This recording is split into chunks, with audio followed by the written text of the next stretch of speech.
Most problems inside an organization are deep-rooted. Identifying and providing high-level solutions are tasks that require more than just domain knowledge. In this module, we'll talk about the two crucial parts for acing the business analytics interview. First, you should understand the business analyst role apart, and then second, you must be prepared on what kind of questions are going to be asked. Hey everyone, today we're going to go over business analytics interview questions. We'll tackle the different kinds of business analytics interview questions that will show up on the interview, and then how to actually answer them. Additionally, we're going to quickly go over the role, and then when you might see these different kinds of business analytics interview questions. All right, quickly, so what does a business analyst do? Business analysts function as a role between executives and stakeholder management, and also diving into the actual data to present a lot of the statistics. At a high level, business analysts bridge the gap between the IT and data domains and the business priorities. Business analysts specifically play the role of problem solvers to meet an organization's processes, goals, and strategy. That being said, the business analyst role can function dramatically different depending on what kind of company you're going to interview at, and specifically that will determine the kinds of interview questions you're going to get asked. For example, if we're looking at the FANG companies or the top tech companies like Google, Amazon, Facebook, whatever, those business analyst roles are much more technical than the kind of business analyst role that you're expected to see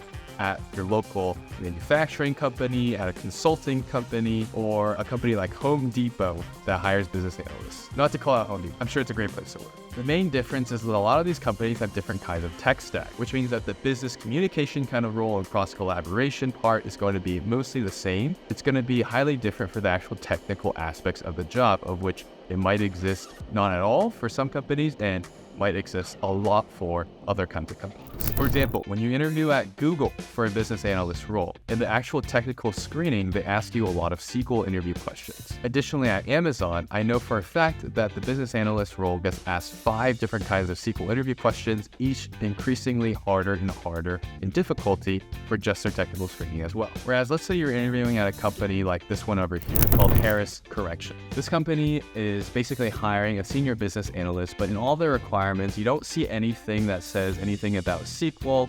Basically, the most technical project they have is around MS Excel, but it doesn't even mention having to do data manipulation there. So for this kind of business analyst role, you're going to get a lot more questions around behavioral type interviews and how you work with projects and clients in the past, because it looks like much more of a client user solution software kind of delivery kind of company. The priority of this kind of position is probably going to be a lot of cross collaboration with different teams and managing different kinds of stakeholders. Whereas for the Facebook, Google job descriptions, you can see there's a lot more stuff around SQL, Python, and other kinds of technical tools, and therefore you're going to be seeing that a lot more on the actual interview as well. You can also see with this Harris Corrections type of company that their salary is between $80,000 and $95,000 a year, which is maybe half or basically 3/4 of what we'd offer at Facebook or Google or these top tech companies, where they might be paying you for a senior business analyst role even north of $150,000 a year. So in general, this is super crucial for you understanding exactly what kind of interview questions are going to be showed up, because that determines how you're going to prepare for it. All right, enough about that. Let's jump into the actual interview question. So given what I talked about, there's going to be 3 main types of interview questions, and I'll start with the most common across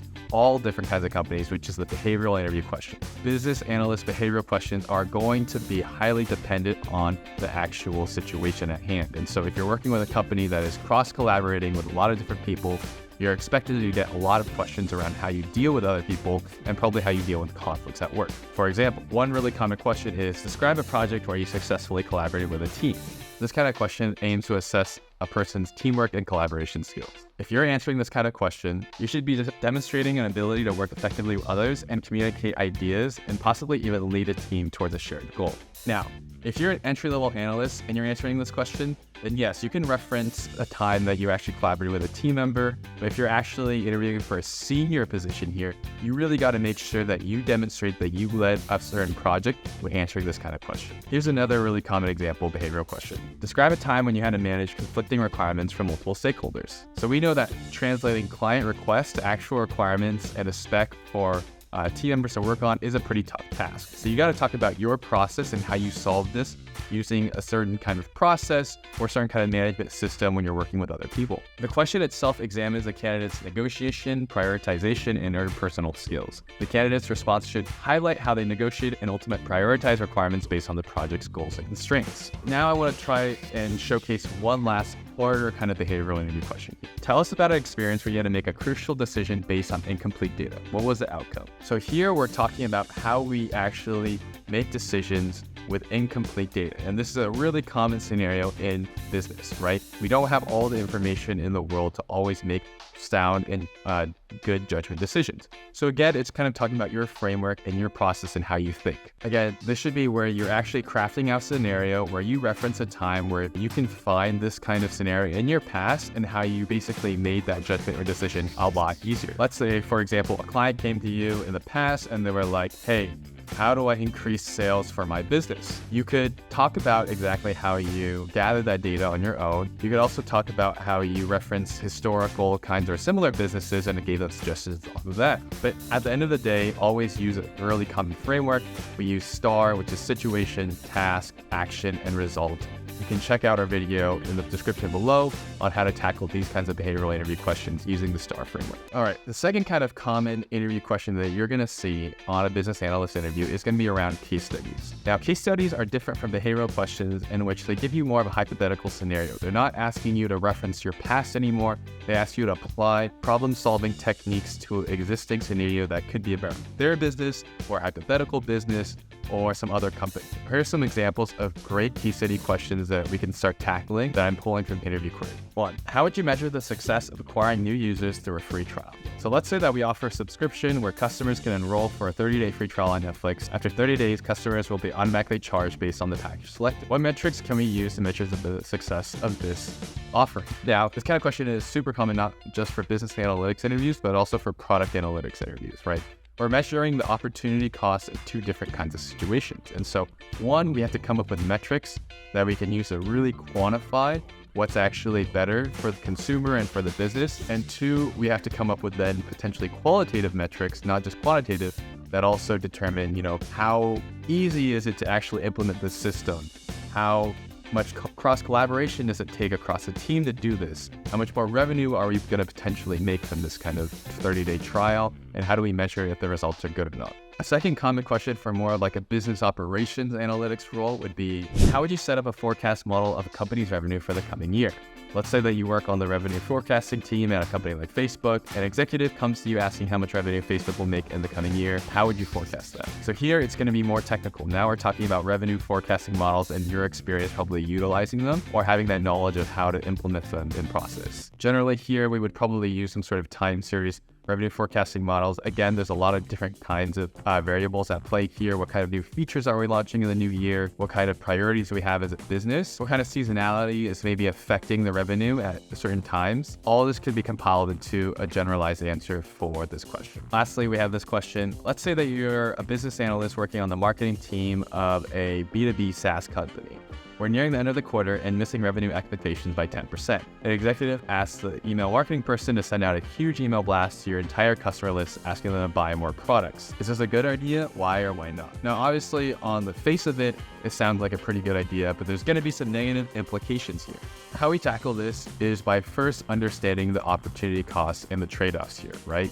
Obviously, if we send out an email blast, we're going to generate more revenue, but what is that at the cost of a longer-term revenue? How do we actually brand that to stakeholders, and how do we communicate this kind of answer as well to each person? A lot of what this question is really trying to get you to do is be able to dive into your communication strategy, not in terms of the technical soundness of your answer, but also in terms of how you would just communicate this to stakeholders. Because a lot of the times when you're working as a business analyst, a lot of your job is just going to be answering questions from executives and defending your opinions and maybe also executing what they want to do. The last type of question here are technical data types of questions, and most of these are around SQL. I referenced this in the beginning on the Amazon interview, but you're expected to probably know SQL for any kind of tech company that is interviewing you, especially startups and bigger FANG type companies. So here's a couple of example problems. Again, you can see them all on Interview Query. Let's say that you work at Costco. Costco has a database with two tables. The first is users composed of user information,